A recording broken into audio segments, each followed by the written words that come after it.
મારે તમને એક વાર્તા કહેવી છે। એક શાળામાં શિક્ષક બધા વિદ્યાર્થીઓને નિબંધ લખવાનું કહે છે।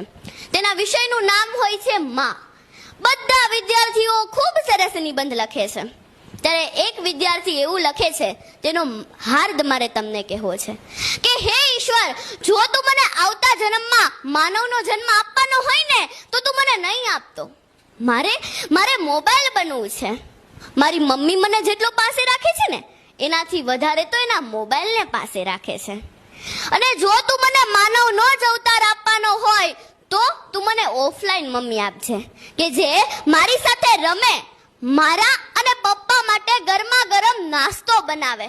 મારે આવી ઓફલાઈન મમ્મી જોઈએ છે। लोग पहले सैलरी